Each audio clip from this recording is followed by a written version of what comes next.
I am thrilled to have Neil Halloran joining us today. Neil he's a filmmaker. He's a documentarian. He produces animated documentaries about climate change, war, and other social and society relevant issues. He definitely has a really unique approach to storytelling and finding tools to kind of better communicate with really broad audiences. I think we do a lot of talking, right, or a lot of reading of words. And I think when we can bring in animation and videos and other ways of thinking about scientific uncertainty, that can really hit home with much broader and wider audiences. His film is an award-winning film. I think he just won a brand new award for it as well. It's called Degrees of Uncertainty, which is what is going to be the focus of our topic today, obviously, because this is about living with uncertainty. And it really is about climate science, uncertainty, and knowing when to trust the experts. So it's about a 20-some minute film that we're going to watch together. And then we're going to have a Q&A with Neil afterwards. So definitely drop your questions in the chat as you go throughout. I'll come back and help moderate that and filter that in. But let me welcome Neil. Neil, thank you so much for being here today. How are you doing? I'm great. Yeah, no, thank you so much for having me. This seems like such a wonderful program and community, so I'm very honored to be part of this. So thanks, and I love the fact that you all are watching a movie of mine. So yeah, I'll just say that I try to tell data-driven stories, and so I try to tell stories where the numbers or quantitative information is like the star of the show. And my first few movies were about war and war statistics, and this one was my first one where I decided to delve into science communication and climate change. And I'll say I went into it because uncertainty is a real challenge of something to visualize. And I went into it to try to kind of sum up this message that, there is always certainty and there's going to be certainty in climate science. But, the trick is how do you draw meaning from that and let that influence what actions you take. Getting into it, though, I found that trying to explain it simply I got stuck. And it was a really hard thing to explain with a simple chart or to put a bow on it. And so I decided instead to kind of really delve into that and kind of get a little philosophical about truth and everything else. And so, yeah, you'll see what the end result is. But thanks so much, and I'll see you afterwards. Awesome. Looking forward to watching it with you. We'll be back, folks. Enjoy the show, and we'll be back here with the Q&A with Neil in about 27 minutes.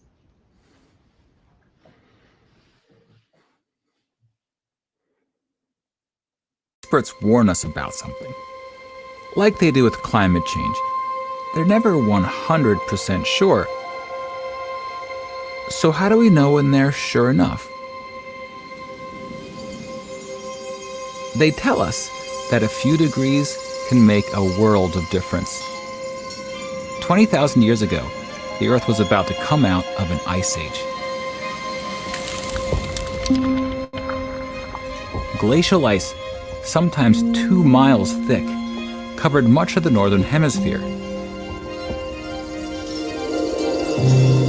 And the ice consumed so much water that the sea level was over 100 meters lower than today. So low that Asia and the Americas were connected by a land bridge. And many of today's islands weren't islands at all. Scientists might also explain that some of the details may be a bit fuzzy. But they're still confident that, by and large, this is what our Earth was like. As the filmmaker, I don't entirely know how they know these things or what makes them so sure. But that's okay, isn't it? To just report what the experts say? Well, the doctor is in on a new study suggesting coffee could be the latest. And CNN reports eating in some fields of science, like nutrition, the warnings we've received from experts have been unclear. Concluded eating red meat may not be as bad as we've been told. By now, we've been told so many conflicting things about which foods will make us live longer, get sick or lose weight, that trust has eroded. As long as they were fortified with vitamins and minerals. Not anymore. Now we want people to eat the whole food. Now, some say journalists are to blame for reporting new health studies without enough explanation about the underlying science. But scientists themselves have apparently been making mistakes determining how reliable their results are. And it's not just newscasters and nutritionists who struggle with uncertainty.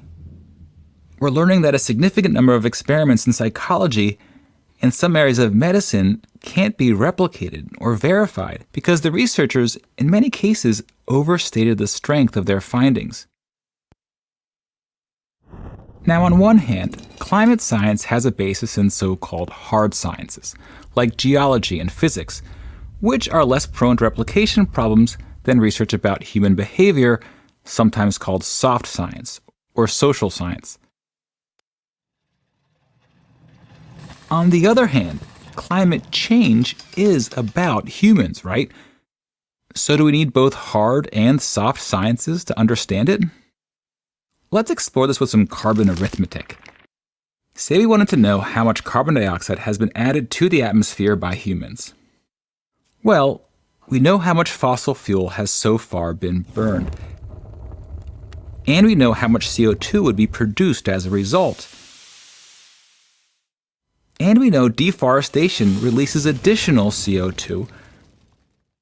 But not all this extra carbon stayed in the atmosphere, because most of it got absorbed by the oceans and soils.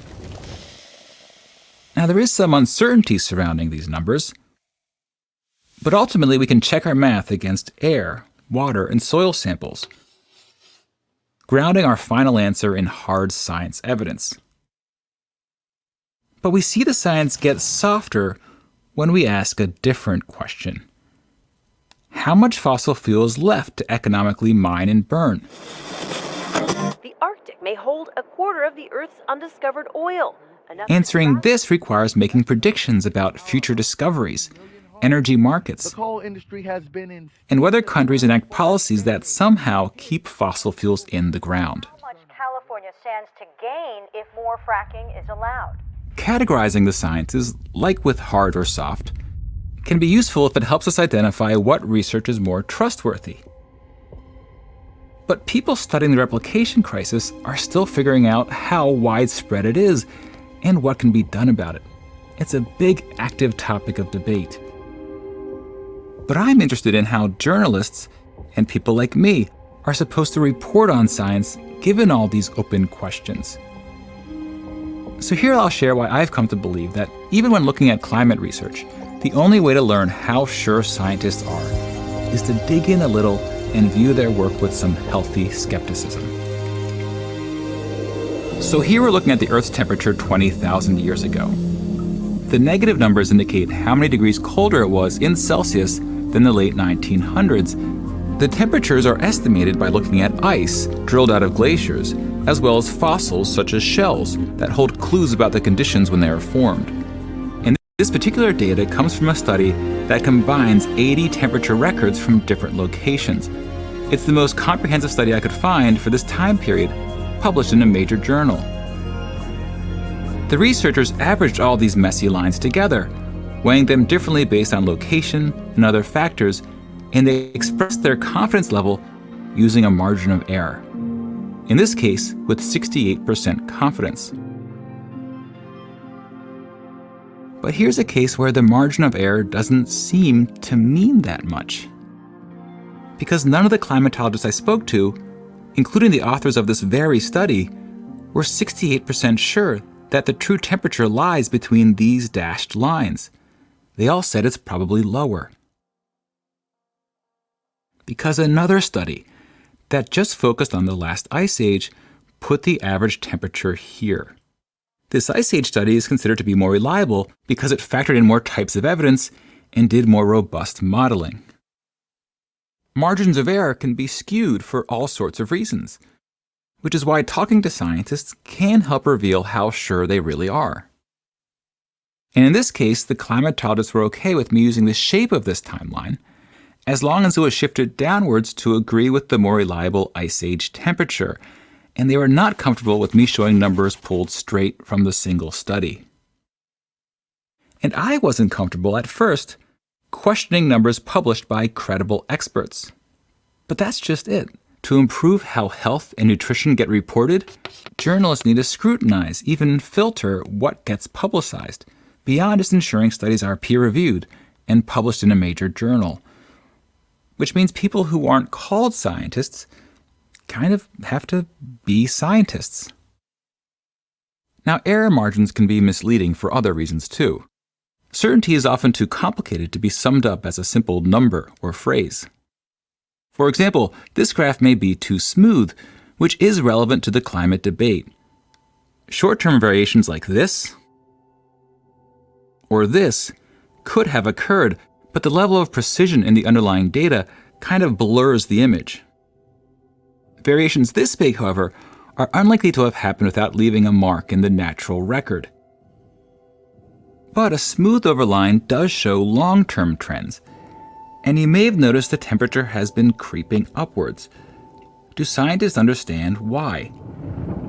Well, the Earth's orbit is composed of many different cycles of different duration.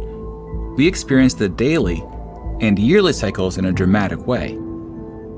But some more subtle repetitions occur over tens of thousands, even hundreds of thousands of years. And the accumulated effects of these long-term cycles tracks with evidence of ice ages, which you can see in some places, but in other places it doesn't line up that well. Well, that's because, scientists explain, the relationship is complex. The orbital changes didn't directly cause the temperature to rise because they didn't cause more sunlight overall to hit the Earth. They did affect the angle of the sun in a way that allowed more of it to reach the poles, which caused the glaciers to retract, which meant the Earth was less reflective, so it absorbed more sun. And there were new sea currents. And carbon dioxide levels increased, though scientists aren't exactly sure why. And all these secondary factors caused the average temperature to rise. Scientists say they have a pretty good understanding of this. But even when the world seems to be in clear view, the picture is always at least a little bit out of focus, obscured, distorted. Another reason scientists can't reliably tell us how sure they are is that often they don't know how close they are to the truth. And they're prone to confirmation bias, and often under pressure to publish noteworthy findings. Even the guiding principles of science itself aren't set in stone. Key concepts have been rebuked and revised. Until the mid-1900s, scientists believed that discoveries were made by observing their surroundings and making logical conclusions, a process called empiricism. Then they realized that acquiring knowledge was a more imaginative process. To cut through the fog, scientists have to make guesses on top of what they know, and then test these guesses. So imagination, when paired with scrutiny, is central to the discovery process. And uncertainty, the very thing that clouds our view, also frees us to construct possible answers. Climatologists have built models that help them predict how different forces affect each other and impact the Earth's temperature, like the way meteorologists use models to forecast the weather. They grow more certain when experiments confirm their theories, when different types of evidence agree, and when theories survive critical review from others. Plus, these models have been around long enough now that we can look back and see how well they predicted changes that have already occurred. Now let's shift gears and look at what humans were doing since that last ice age. Shrinking ice sheets allowed humans to cross that land bridge we saw earlier between Asia and North America. Sometimes melting glaciers would collapse, causing massive floods or abrupt sea rise. Farming would ultimately lead to the birth of civilization, which spread slowly across the globe.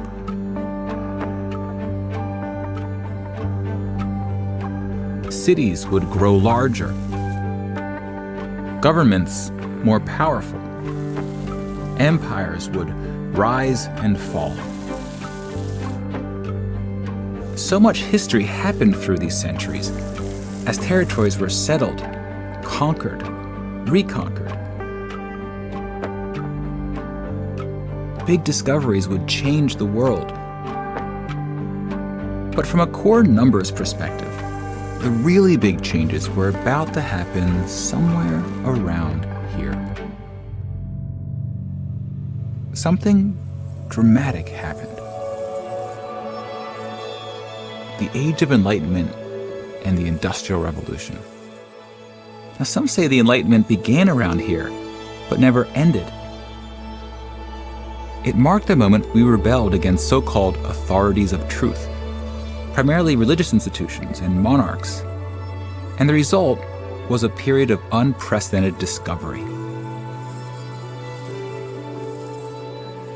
Scientists will say they're different from authorities of truth because they don't want others to take them at their word. They encourage fellow scientists to challenge and test their explanations. As for non-experts, we've discussed how problems can emerge when journalists treat experts like authorities of truth. And there's a growing concern that, for the public, trusting or distrusting scientists is becoming a matter of political identity. Caveats aside, the scientific revolution corresponded with an enormous uptick in human well-being. Advances in medicine, agriculture, and sanitation allowed us to live longer and healthier lives. Our population exploded. Some might say we thrived. But population growth combined with the Industrial Revolution had environmental consequences. The amount of carbon dioxide in the atmosphere began rising due primarily to the burning of fossil fuels.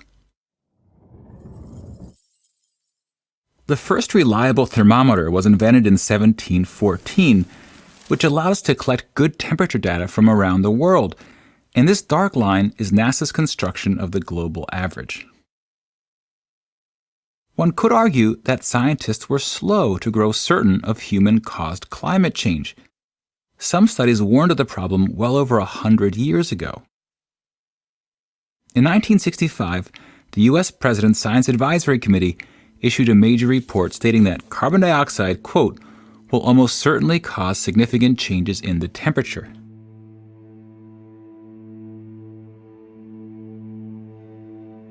Since then, the Earth's temperature has been rising.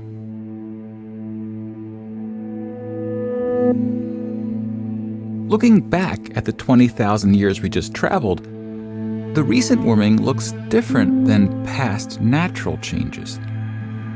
Now, I've made a point to highlight uncertainty that clouds this chart. Other skeptics have raised other questions, some credible, some not. But you're not a reasonable skeptic unless you're willing to size up your doubts with the larger picture of truth. Uncertainty may not translate into simple numbers, but we can still gauge, as best we can, whether there's enough of it to change the picture. Even compared to moments when we were exiting the Ice Age the most rapidly, today's rate of warming is of a different magnitude. And it started abruptly, when, according to the cycles, temperatures should be flat or waning. And still, scientists were able to predict it, and they explained it with evidence and reason. Now, to estimate future temperatures, climatologists must rely on their models and make a number of assumptions, one being human behavior. This scenario, by the International Panel for Climate Change, assumes we make no new efforts to reduce carbon emissions, whereas this one assumes we make drastic cuts, enough to keep temperature rise to 2 degrees above pre-industrial levels. And the gap between these scenarios highlights uncertainty stemming from the fact that we don't know what humans are going to do, the realm of soft sciences. But what about uncertainty stemming from the hard science? Well, the IPCC projections do specify a margin of error, which here they get by comparing the temperatures submitted by the teams of scientists behind the IPCC, who've each crunched their own numbers. And if this chart looks messy to you, it is. Depending on how the teams designed and configured their models, they got different results. But you can see consistency too. All the teams found that greater carbon emissions will result in significantly higher average temperatures. So even if models can't simulate reality perfectly, they can do it well enough to help us learn and solve problems. And here they're helping us figure out what we need to do to bring our planet's runaway temperature under control. Now, some have argued that because uncertainty exists in the hard science, we should hold back our efforts to change our behavior. In fact, here are examples when prominent figures in the U.S. have pointed to uncertainty as a reason to defer policy. Now, if you pause and read about these cases, you might find that many look more like political maneuvers than honest arguments about the science. Still, uncertainty is a prevailing theme of the climate debate. And refuting these arguments with reason takes some work, especially because uncertainty is confusing even for the experts. A simpler rebuttal is to say we just need to trust the scientists. We can point out that they know the subject matter, that there's a consensus within the field, and a peer review process, and that credible institutions back their claims. Now notice, these arguments are all about endorsing the experts, not about the merits of what the experts are saying or the science. There are lots of good reasons to trust experts. I mean, we have to. Our society functions thanks to specialized occupations. But when somebody questions whether a finding is true, saying trust the scientists is a problematic answer. Because we know individual scientists are fallible, and that individual studies have made false claims.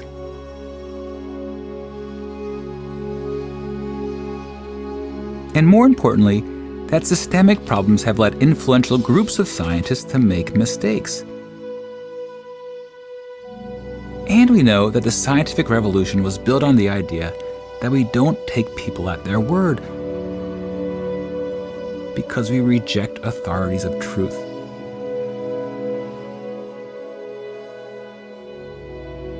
Which is why it's so important for non-experts to, on occasion, wade into the science.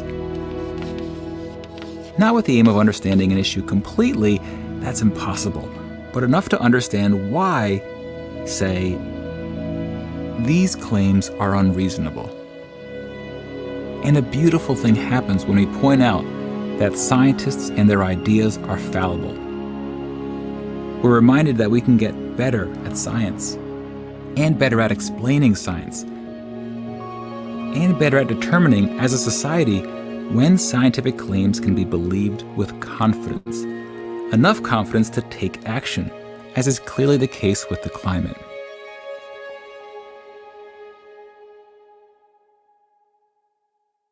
Mind you, people with and without PhDs are prone to overconfidence when predicting human behavior. And this false sense of knowing people can take many forms.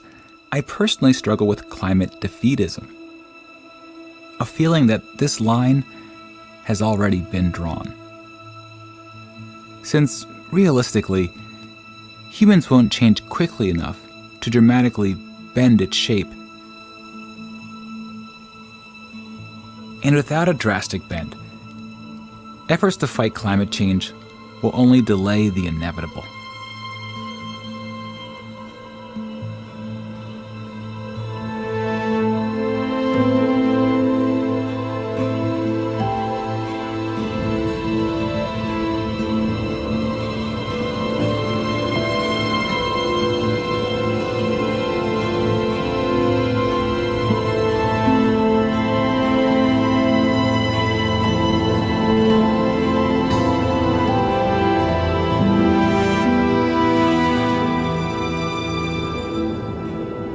Defeatists might take comfort in inevitability, the way denialists take comfort in uncertainty. It takes the pressure off.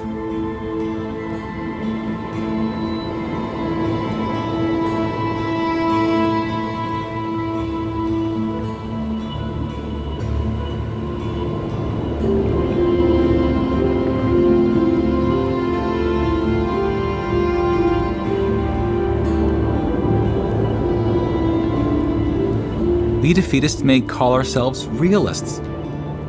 But really, we're just overly certain. And perhaps unimaginative.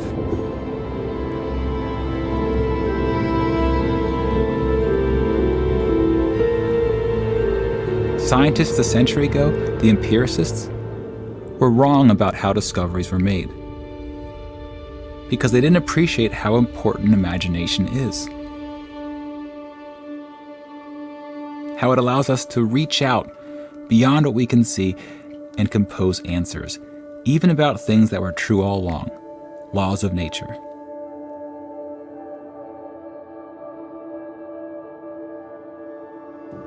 So surely imagination, grounded in hard science knowledge, can be of use when forecasting a future of our own making.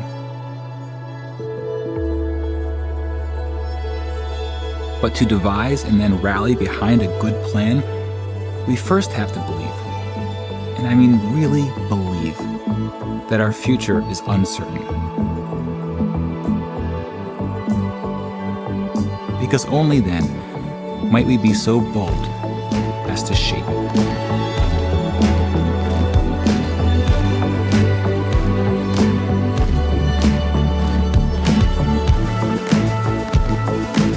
I'm going to follow up this video by looking at ideas for tackling climate change. And when I say look at, I mean skeptically scrutinizing the numbers. Please follow me on social media and consider supporting my work on Patreon.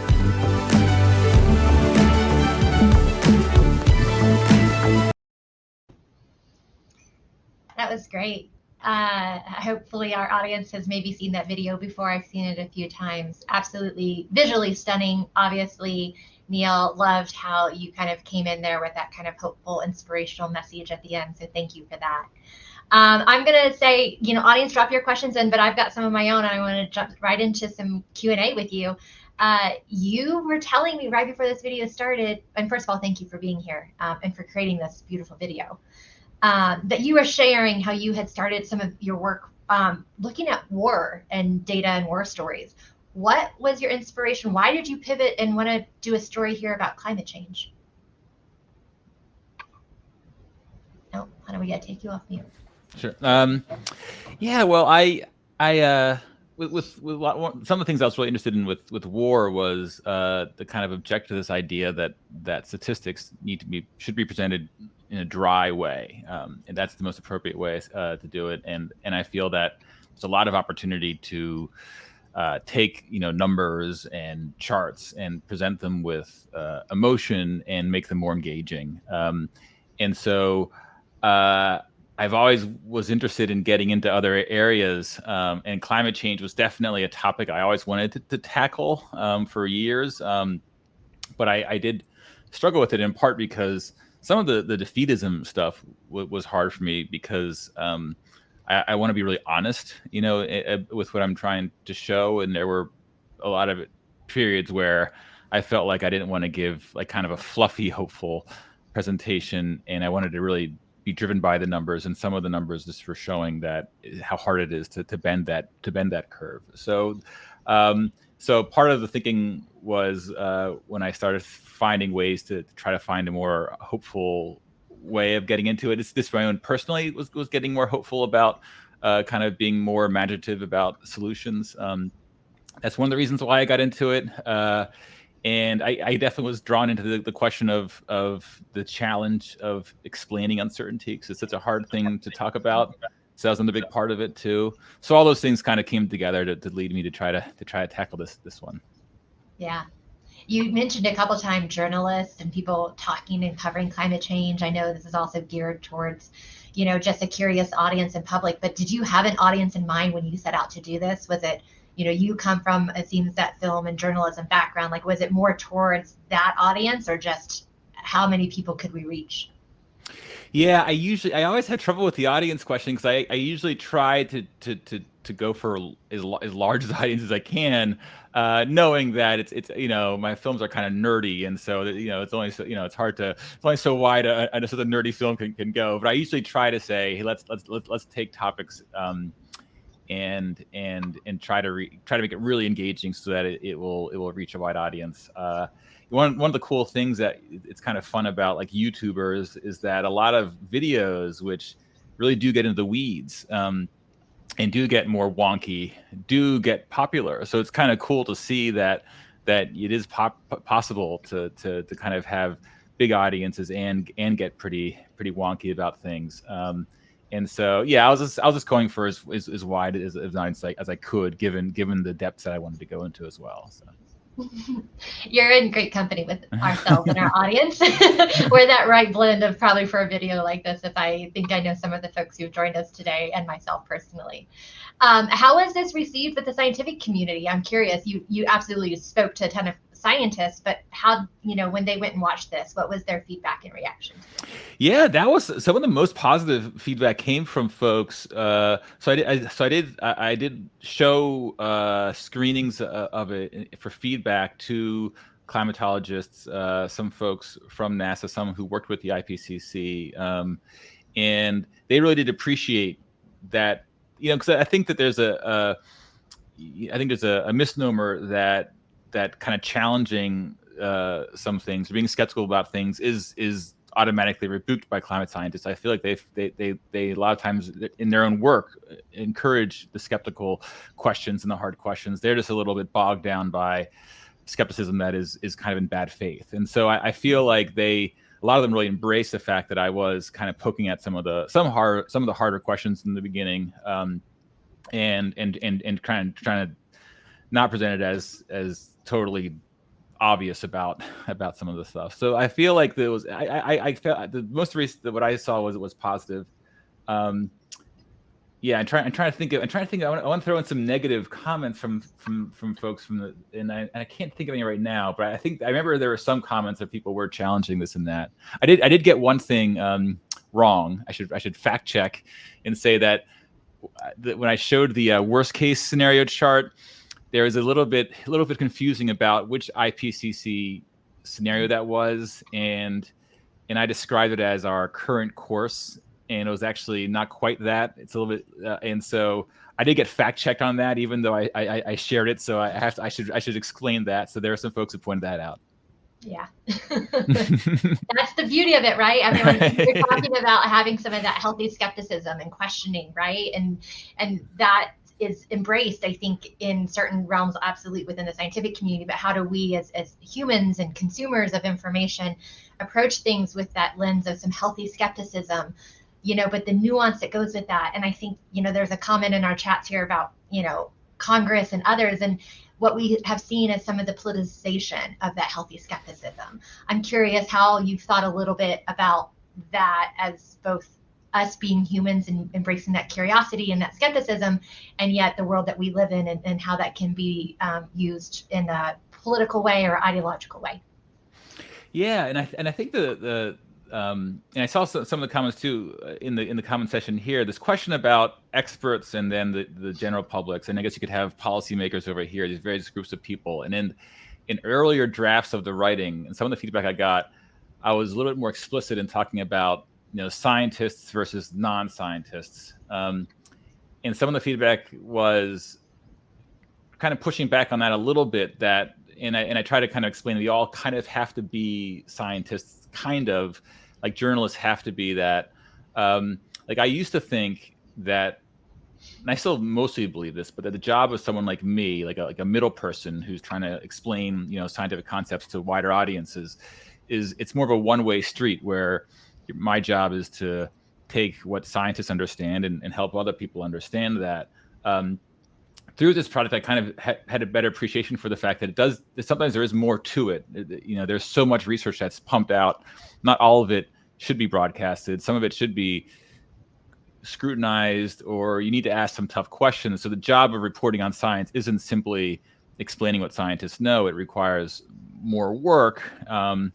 And it does go, you have to do a little bit of your own thinking as opposed to just listening to what experts say. And so that does blur the line a little bit between where's the scientist and where's the ordinary civilian. And so obviously that's something I was thinking a lot about because of the theme of the film. But but yeah, I think it's necessary, really, when you talk about a lot of the topics, for people who explain science to do some scrutinizing, because oftentimes there's conflicting studies, from the onset. So yeah, we lean a lot into, we jokingly say it's the Institute for Science and Policy, but we lean a lot into that human nature component to our work, right? And how do we show up with our own biases and ability to see the world? And I think leaning a lot into the idea of embracing both critical thinking, updating our thinking, challenging our biases.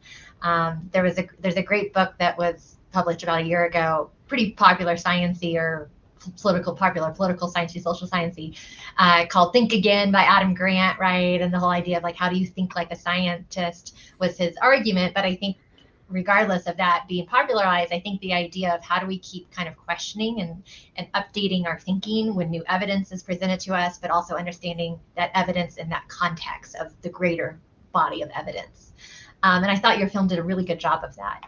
I want to bring in one of our artists that I know who quite well was really curious more about your process and you trying to take these hard concepts and this data and turn that into a very beautiful and visual graphic. Anything you want to speak to about your process in creating this film and doing that visual piece of it? Yeah, I mean, I'd love to talk about that. So I should say that I am now working with animators for my new films, because it took me so long, maybe 2 years worth of making these films. And my work was, I was a programmer, like I do a web coder. And so and including this one, was created entirely through software, through custom code mostly, which I found just because I was working with so much with data, I would just kind of take a chart and start to animate it. And then I kept adding more visuals to it. So I wouldn't recommend that, because it was just such a huge undertaking. So it was done entirely through software. And even still, though, I feel like the hardest thing really often comes down to the writing of it, of trying to, especially at a topic like this, because folks have so many preconceived ideas, and it's really hard through test screenings to say things that can't rub someone, either annoy somebody, or so I found the writing process, I guess with all my films are, I guess, like this, but a lot of rewriting and scrapping and redoing, because it was just a minefield of traps to kind of fall into. So I found that even though the coding part was a very big part of it, I think the writing was a challenge for sure. So a lot of redrafts through the process. You talked, we do some podcasting on our side too, and the writing. I'm like, I think if people over here are not happy with me and people over here are probably not happy with me, like maybe there's some nuance happening and we're trying to tell a good story. Right. That's just how I have to deal with it myself. Yeah. But you were talking there towards the end of the film about the idea of defeatism, and how like that isn't really a philosophy and approach that is working for you, and it is there in the world and it exists. And I'm curious, like, what do you say to others about that? I think your film had a really nice message, but how do you have some of those conversations with people, or do you just let your film do the talking and you're like, watch here? Yeah, it's something. It's tough, because I mean, for starters, even no matter what we do, there is a certain amount, and it's a little different now because we have started to slow this curve. At least a lot of countries have with their own output. But there was a period where even if we were to full stop, we're going to still see some more warming.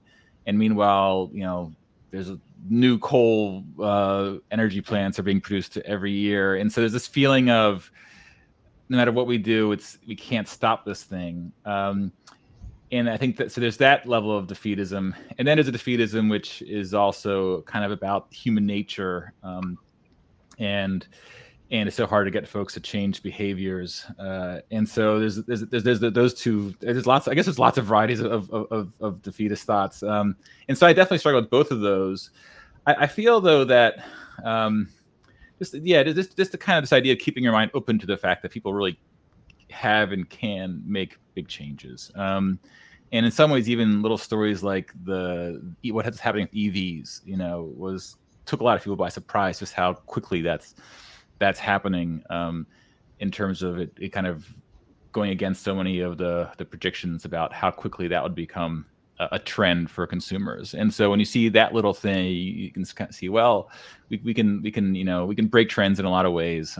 So I get a lot of inspiration from seeing little success stories like that to kind of show us that consumers really can make changes, and when you have bills passed that have a real impact, it's also encouraging. So yeah, absolutely.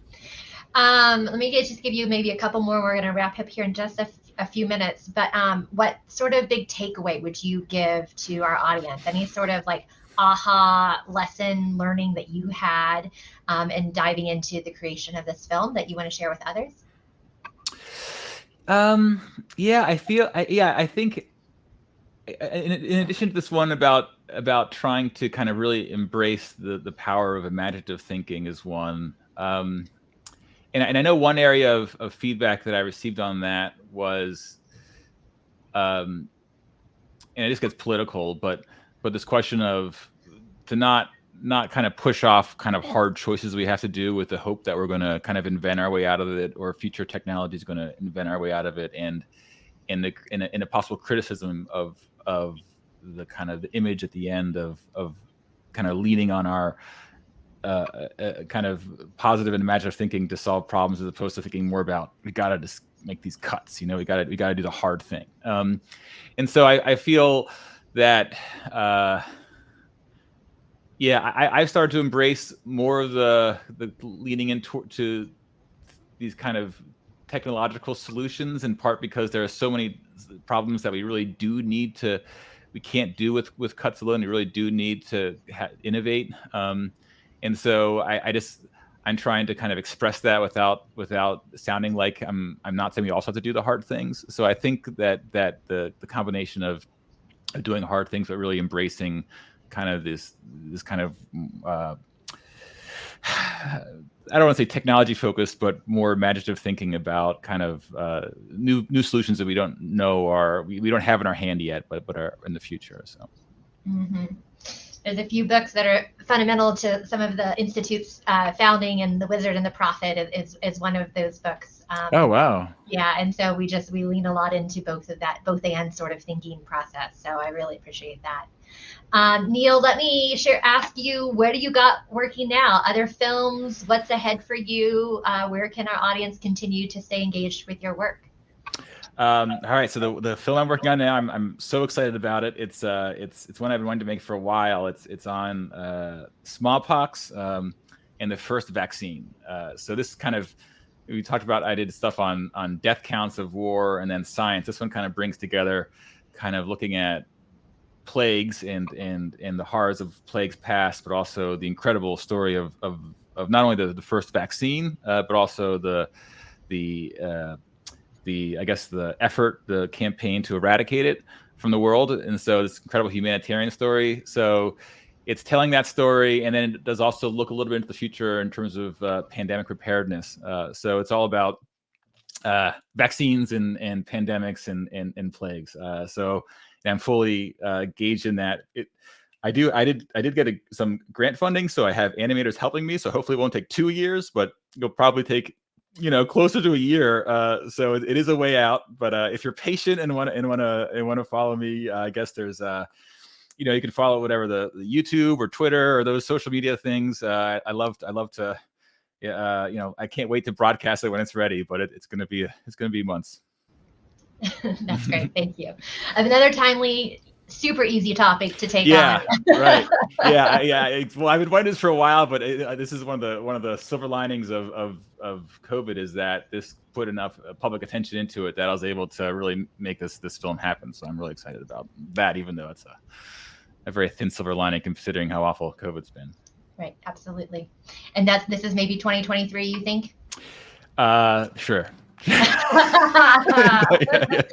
Okay, we said it live. So you're right. Now got a timeline to work under. Neil, this was a pleasure. Thank you so much for joining us today. Thank you for your great work. We look forward to kind of keeping engaged with you. Really appreciate your time. Thank you for being here. Thank you. Thanks so much.